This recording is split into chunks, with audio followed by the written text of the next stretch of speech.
Hello, my name is Matthew Marvin. I also go by the Poker Gypsy. Welcome to another episode of Justice Junkeez. Got a super producer in the house What is today. up? What is up? What is up? What is up, people?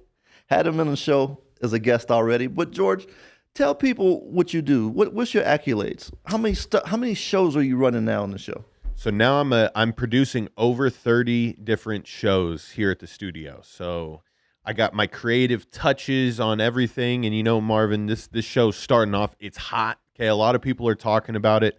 A lot of controversy is being stirred up. I think we're achieving what the goal of this show was, is to bring justice, man. Right. Yeah. If only we can go past talking and make a physical change in the world.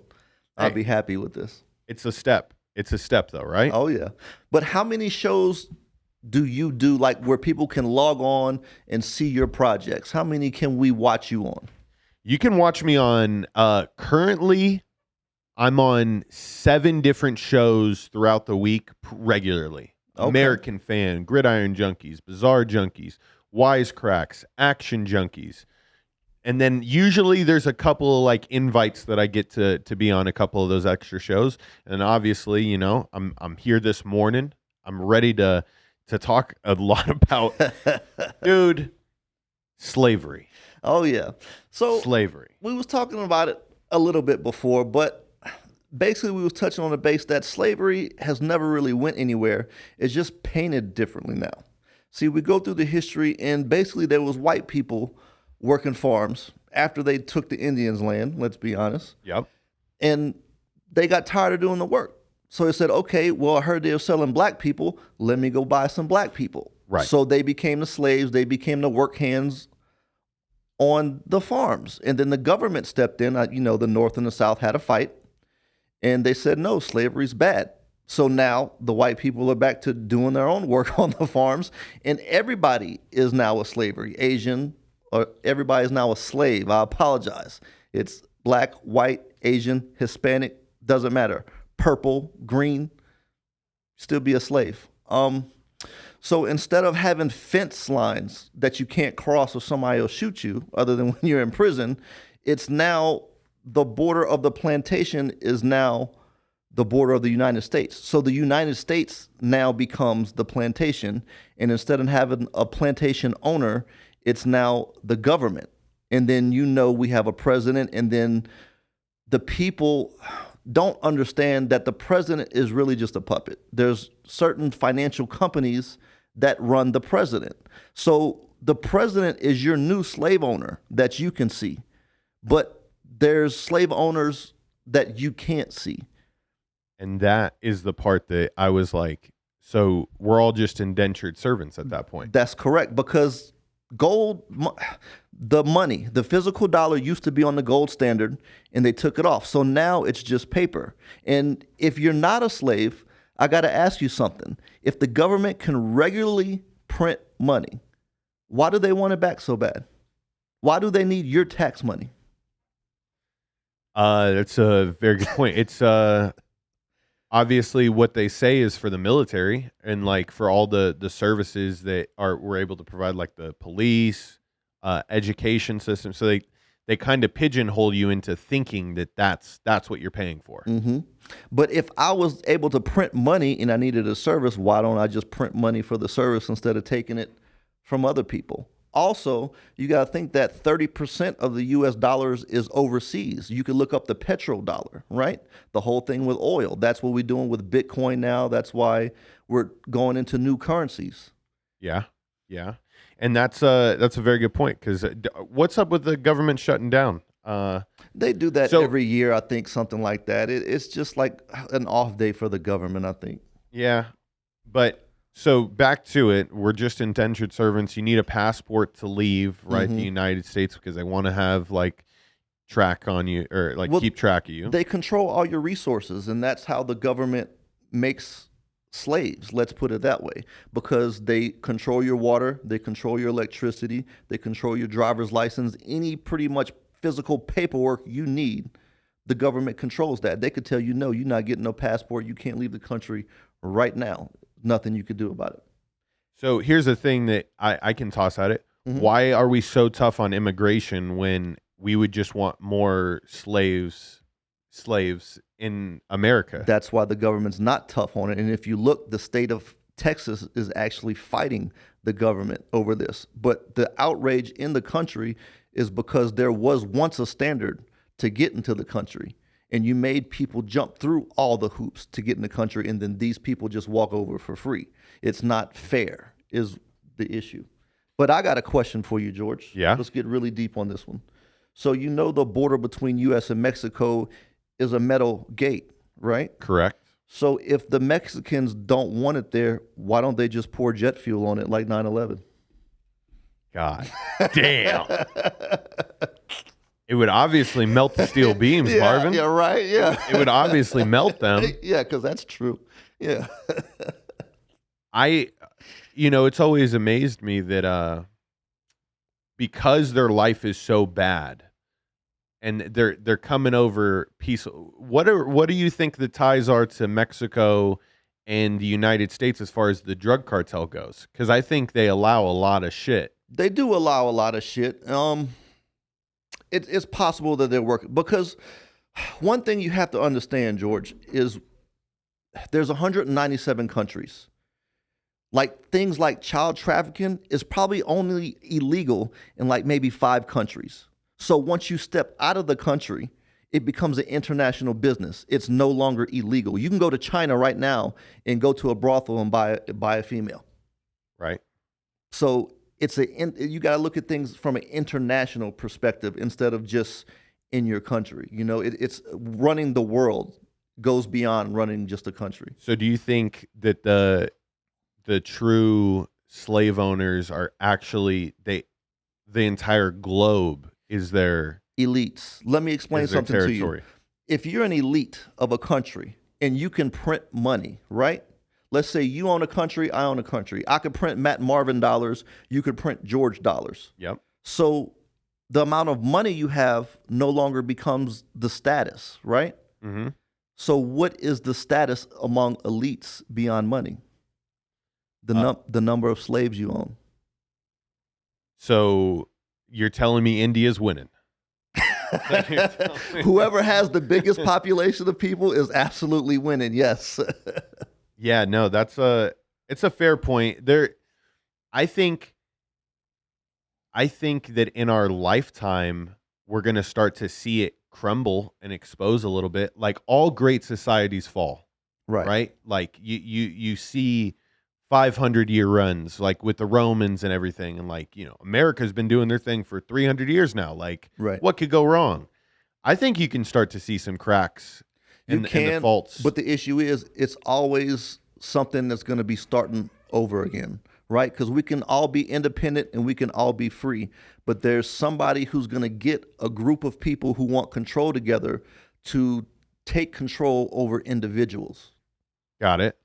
So it's kind of like trucking, I guess, right? Let's say you park on side the road and you're by yourself. A cop's going to pull you over and mess with you. But if you're parked in the same spot that other truck drivers are parked in, because you have numbers, they're not going to mess with you because somebody's going to report it. There's going to be lots of complaints. So it's just like, it's kind of goes back to nature and why people survive better off in groups instead of as individuals. So there's always going to be some bad individuals out there who forms a group and wants to take over stuff. It's not everybody has spiritual connections. Let's put it that way. Do you think you enjoy living in this, like, where you've taken the red pill, so to speak, you see the truth of the world? Do you prefer living in that, or would you rather have not known any of this stuff and been a hippy dippy, like carefree, fucking life is a dream type of person? I mean, I wish I was stupid at times, honestly, but the fact is I'm not, and I have to basically cope with all this stuff. Not only do I have to cope with all this stuff, but it's like when I talk to people, nobody believes me. It's kind of like I made a post on Twitter, I don't know, a few months back, is I was always the kid who was going to school and telling the other kids that Santa Claus wasn't real, but nobody would believe me because they all had that faith in Santa Claus. So it's like you can't force everybody to see it. Mm-hmm. And It gets frustrating sometimes. I'm not gonna lie. Like if I didn't have a dog, I'd probably be in jail. I'd be like, you know what? I'd go straight to the government. And be like, look, either give me money or put me in jail because I can't deal with this anymore. It's like, Yeah, I mean, that's the thing. So the infinite money glitch, we've gone over like that there are some elites. They could be global. mm-hmm. Well, you also understand that fractional banking, the banks create money, right? Mm-hmm. So you need to understand that. You also need to understand that paper money, currency, well, okay, paper money is only 3% of currency. The other 97% is debt. Mm-hmm. So that goes back to the slavery conversation and credit scores and all this crap. So Yeah, no, it's just enough confusion to, get the masses off the scent. I think there is something bigger though with like the drug trade. I think it helps. I think it really does help control the population of like keeping people pretty, I don't know, lower IQ because it's fun. Like they have all these fucking EDC is Darwinism, and yeah, the theory that the stupid ones will just kill themselves off. Yeah, yeah. Sometimes you see it, dude. When I went to EDC, I'm like, damn, man. I can see that walking down the street in Vegas. Very true. Yeah. Yeah. But the thing is, like, they're paid to be homeless. Like in California, they're getting $800 a month right now. Crazy. And the reason why that the homeless problem is not solved is because the person above homelessness has a job. And if they solve homelessness, they no longer have a job. They have to find something else to do. Then that's part of the issue that a lot of people don't understand is all these government jobs is just bullshit positions for, I guess, hire people to make a living and not do nothing while the rest of the people slave. So that's why a lot of people get into government. Yeah, they entice you with the retirement, right? Like the longevity play. Right. And that's why like the entrepreneurial lifestyle, it's so attractive. It is, but it's hard for people to think it's attainable. But it really is. Like that's, it's the one thing that they don't preach to you in school or in a lot of what government mandated things, right? It's longevity plays. It's not let me try to work really hard for myself because then you become them. Right. Well, the people who control what's learned in schools and write your curriculums are business owners. And they don't want more business owners as competition. They would rather have more workers. So that's why money and financial stuff isn't taught in the schools. And that is why AI and all these computers that are fucking dominating like the basic jobs. Yeah. And they're honestly, here's the thing. I think those software programs really, as much as the common worker is afraid of it, the people at the top are afraid of it too. Yeah. They're like, this shit's going to make better decisions than I am. Yeah. I'm not really necessarily needed anymore. My creative liberties. That's why this shit right here, Marvin, us talking on a podcast, this is the one thing that separates me from a fucking robot. No robot's going to ever spit game like I do on a fucking podcast, 7 different shows a week. Yeah. But if they decide to shut down the internet, you better have a backup plan. Yeah. Oh, bro, radio, bro. The fuck? Radio. I'll find out how to make radio holograms so you can fucking see me on your dashboard. And you flip to 98.2 or whatever. My man. All right.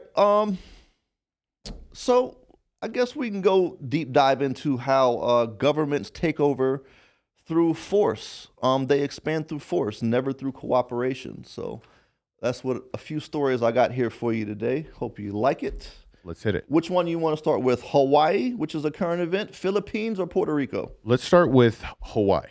All right. And by the way, did you see The Rock and Oprah trying to get funds on the internet when they're each worth like billions of dollars? I saw you you sent me this, right? And then they're trying to do what the government should be doing, but they're too busy fucking putting their nose in outside shit. And then have you heard about how Oprah owns land in Hawaii and she hired a private firefighting group to protect her land and nobody else's? They're upset about that too. That's wild. Yeah. All right. So how America originally stole Hawaii. So in the 17 and 1800s, Europeans started visiting Hawaii. Many of them stayed, and they had children there, so they integrated. Mm-hmm. The British explorer once gifted the Hawaiian king a British flag, and they incorporated it at some point, right? Mm-hmm. So the visitors who had children on the island eventually had generations of grandkids, and they lived there on the island. So these white people who integrated in eventually became Hawaiians. That's all they knew.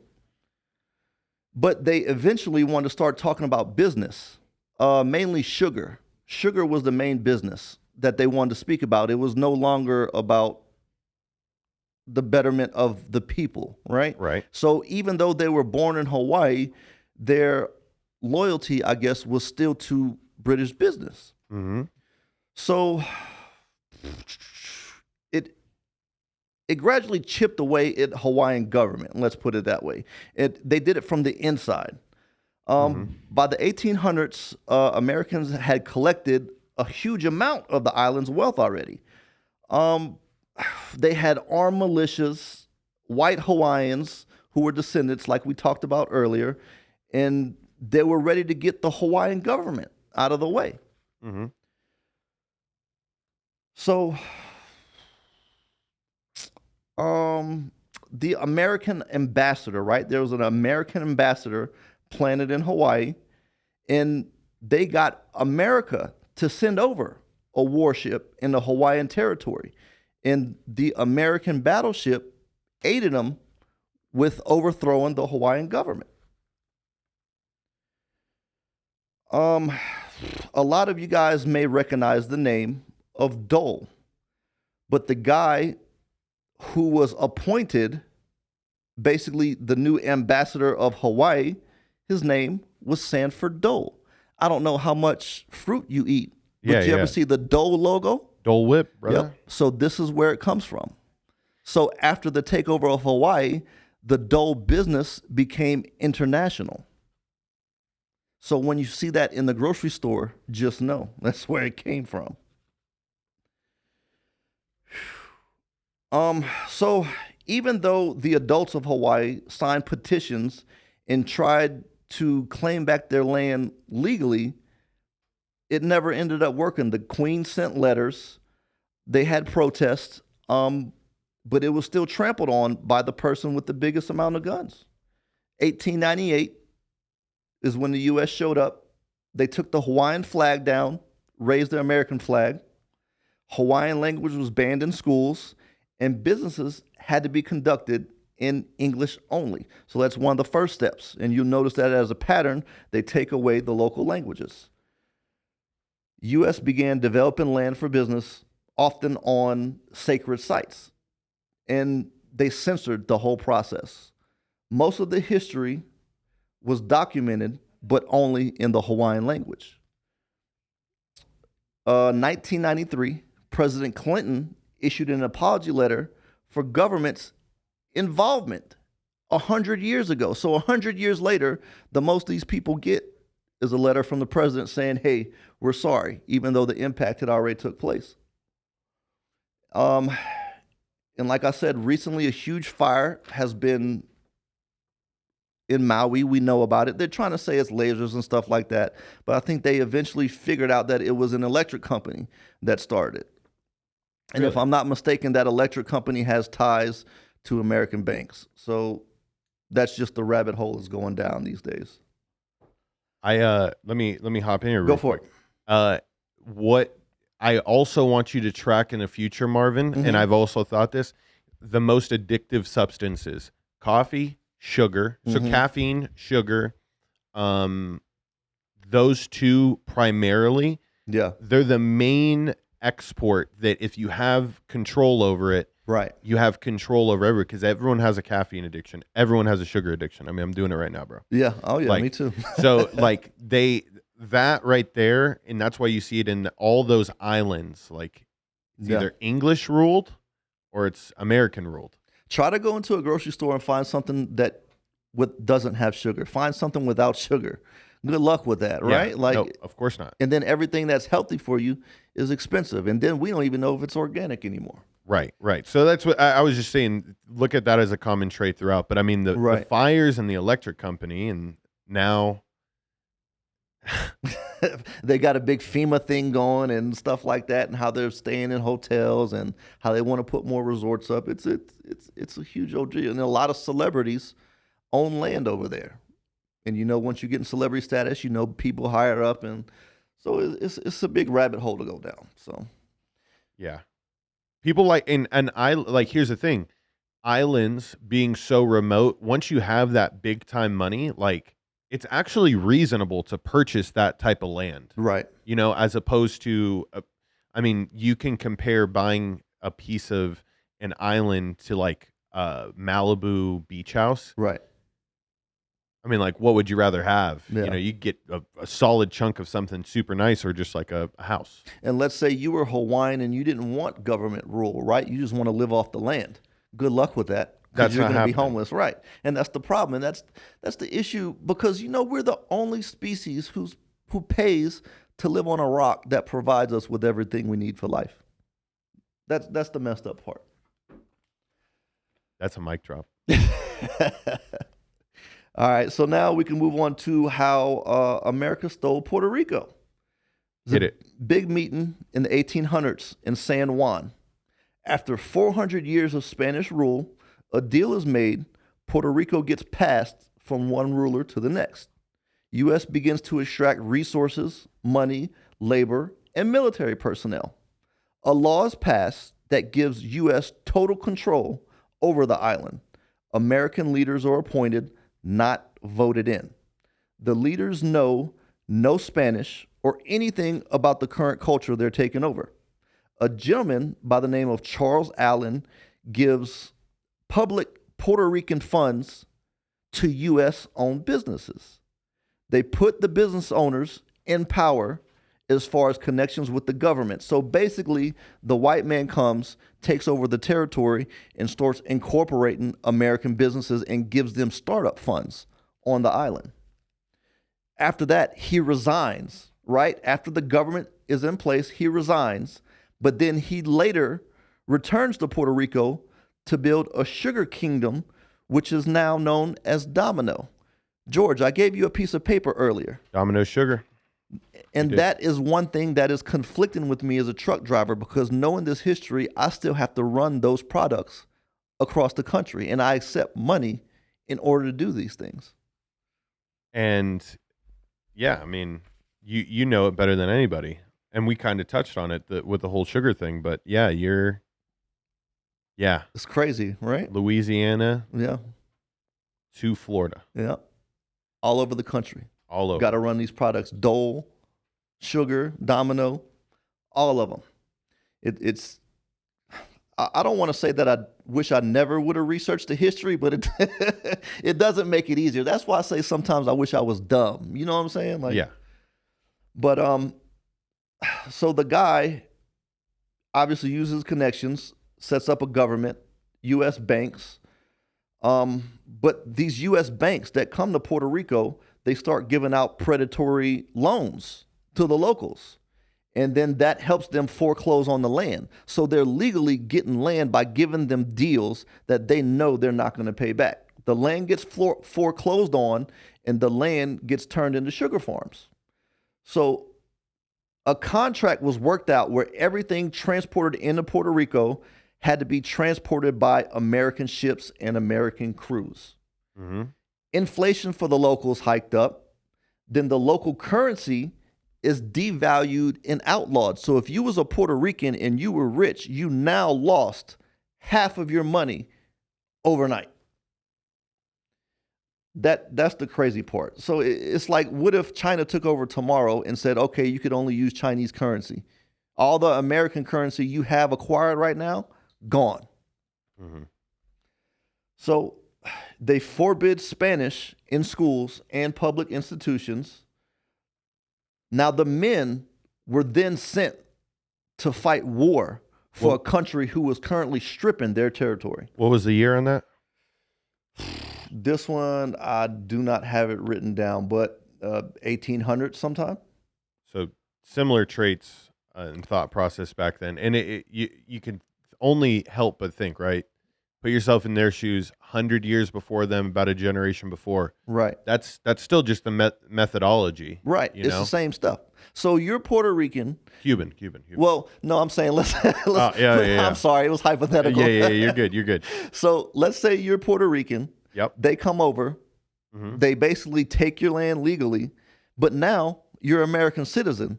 And then they draft you for the war. They say, hey, you got to go fight for your new citizenship, right? Yeah. And the whole time the country is stripping your land, your original land, of its resources. That's kind of a. Here's the thing. What is it? Because we hear these stories, is it that these places didn't fight back? I would imagine there was some like inter-militias that probably got shut down. It's always about bigger guns, and then you're tricked to doing things the legal way. And then once you do things the legal way, you figure out no, it's all just smoke and mirrors. It's all about control. So like a lot of the things, the rules we have here in the United States, it has nothing to do with wrong or right. It has more to do with behavior control. So that's more digging into slavery. If you think about it, there's a lot of stuff you can't do in this country, even though you're free. Mm-hmm. And it has very little to do with wrong or right. Right. So basically, the U.S. Constitution doesn't fully apply to Puerto Ricans. So Americans living in the mainland understand this because oftentimes it doesn't apply in the United States either. But by the 1930s, big banks owned 60% of the sugar farms, 80% of the tobacco farms, 100% of the railroads and shipping facilities. Tobacco is the other import I was thinking of. Yeah. At the time, locals were being paid less than 0.04 cents per hour. 4 cents per hour. I apologize. I was doing that by the dollar. But they was getting paid less than 4 cents per hour. That's crazy. The equivalent of $1 per hour today. Military bases were installed on the island, and Puerto Rico became a bomb test site.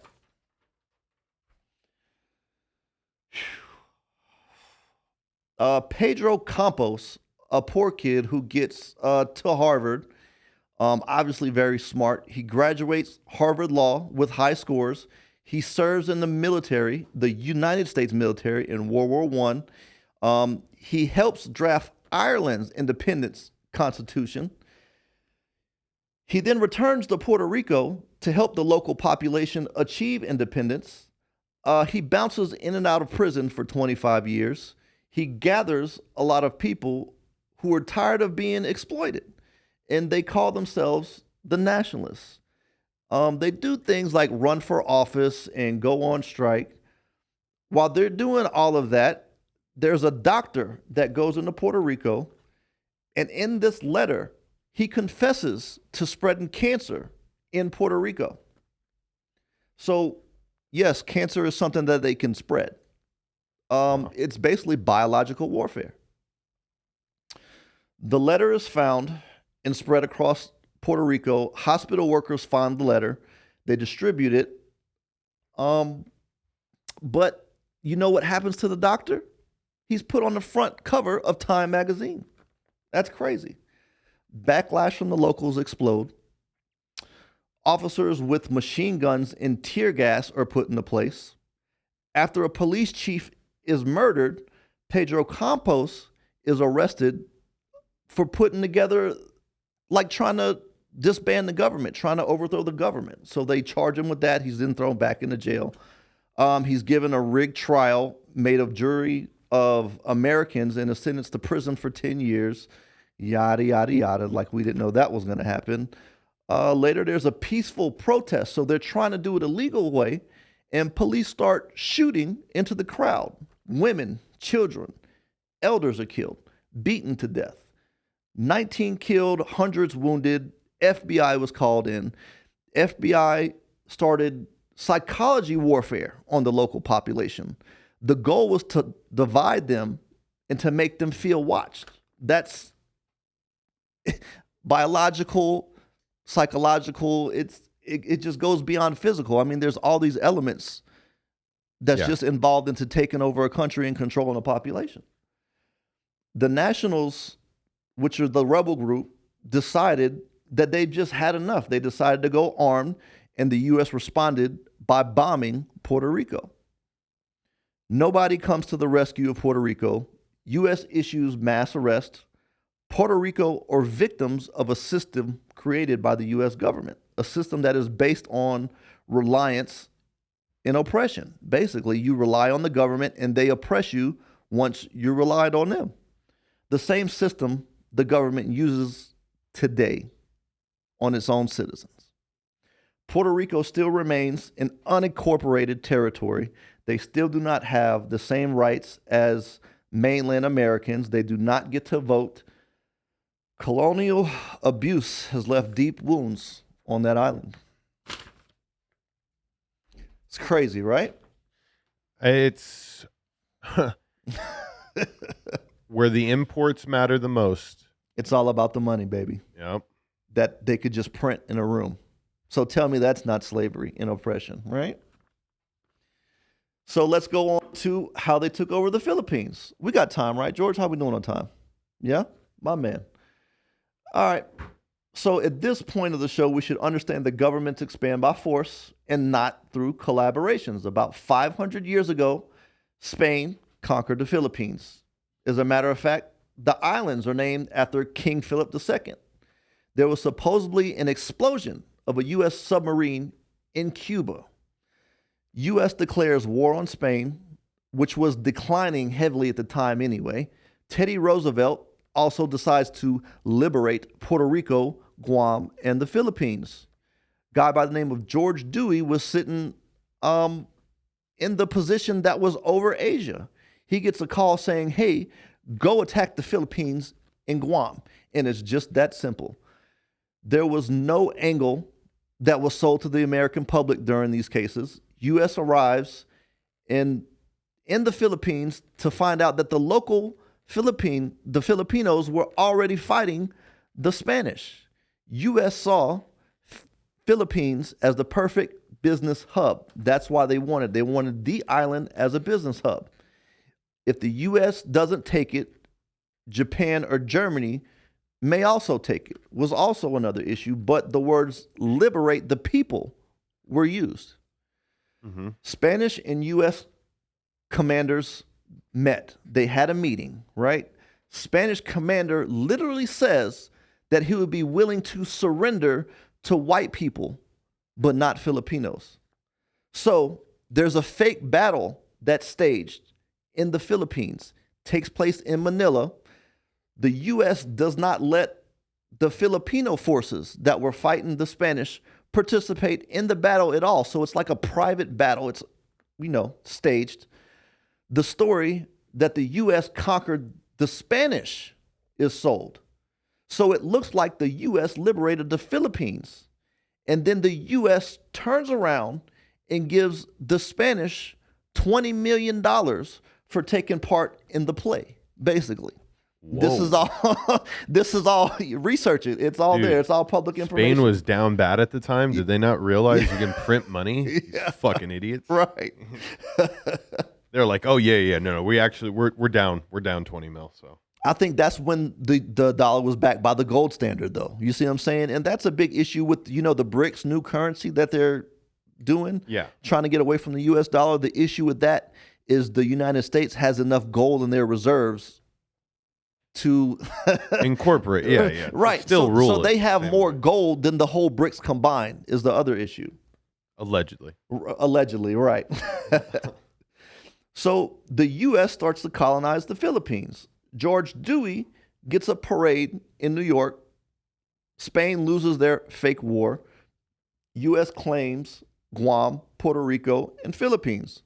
Now, the Filipinos were already running the battle at this time against the Spanish before the U.S. came. So they don't want to be liberated by the United States, and the Philippines ends up fighting back. Man, so I can only imagine being like Filipino, Puerto Rican, and Hawaiian right now. Like that's just nuts to me.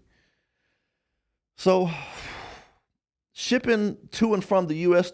territory, you got to pay tariffs, right? So, long story short, after the U.S. conquers the Philippines, there's a guy hustling oranges from the Philippines to the United States, but he still has to pay tariffs. He goes to the government and says, hey, I thought the U.S. or the Philippines was a United States territory. Why am I paying tariffs if I'm running from one U.S. country to another? And it went up to the Supreme Court, and that's when basically a new categorization of land was formed. It's now incorporated territories. It's not part of the whole United States. So same thing with we just heard with basically Hawaii and Puerto Rico, right? They don't get all the rights of Americans, but they're American, which is the crazy part. So it's basically they're just labor without the rights. Mm-hmm. So a bigger question is, is America a land of the free, or is it just an empire that scoops up resources from war and rules black and brown people as subjects? Because that's who's basically getting the blunt end of it, right? Mm-hmm. So the U.S., like I said, forms a new corporation of unincorporated land. One thing you don't hear about, though, is when Japan bombed Pearl Harbor, right? Mm-hmm. They also bombed Guam and the Philippines at the same time. That's not in the history books. People who lived in colonial possessions, they don't get trial by jury. They don't get to vote for president. The places are colonized for revenue, and they make sure they don't compete with United States businesses. And I apologize, George. There's going to be a lot of editing on this one because I'm just fumbling. No, basically. bro, this was it. This was good. You went through 3 really good descriptions of the force that the Americans use, and I'm going to be honest. I said this yesterday, Marvin. I was like, I could have been born anywhere in the world. There's 7 billion of us. I was born, in my opinion, in the greatest country that has ever existed. 100%. So this shit always has happened. Right. And even in way worse forms. Right. When times were a lot way worse, like just so much. Right. Controversy and peril. The healthcare was horrible. It was a lot of raping and pillaging. Right. Still exists today. Right. And that's the thing. We live in a great country, George, but I'm not impressed. Let's put it that way. I think it could be way better than what it is. And if we're the standard for the rest of the world, I think we could do a lot better. Yeah, and that's the thing. I think I don't know is it conceded for us to think that we are the standard? According to UK, yeah. And that may be something they're just pushing on us. But, I mean, look, you talk to Marcus Deegan, who comes from Australia, and people who have seen other countries in the world. I mean, look, Marvin said he kisses the ground when he comes over here. So it's like it's hard for us not to believe that we're not the standard and we're not the best country in the world, Mm. Well, how we looking on time back there, George? Wrap it up. That's it. That's it for today, man. I would think that was a really good lesson. I think we touched on a lot of good points there. Guys, Matthew Marvin, fucking crushing. The poker gypsy is here to stay, man. I got a question, though, George, not to interrupt you. I apologize. What did you learn? If you had to summarize what you've learned here today, what would it be? The only way to take over full control is by mass change rapidly and with force. You think we're going to be able to do it peacefully? Never. Okay. Never. Because, hey, the way that we've evolved as humans is that the most savage, ferocious fucking animals survive for a long time. Yeah. And it's not pretty. Life isn't pretty. I'm not agreeing with the way that they went about it. I'm also not, I didn't play, I am a person that has never had any hands in on any of those type of situations. Right. And that's the thing. So let's say the government puts a gun in your hand and says, hey, go kill these people. Do you think God's going to understand when you see him? Does it save your soul just because you had permission from the government? No, I don't know. That's one thing that I prefer to just remain ignorant on for the rest of my life. Smart man. 100%. 100%. But like I had stated in my previous little rant, the most savage, ferocious animals survive. I know that. And I think if I needed to do that, I would do that. Yeah. Okay. All right. Fair enough. All right. So this has been another episode of Justice Junkeez. You guys want to see more? Subscribe. Tune in. You know where to find us.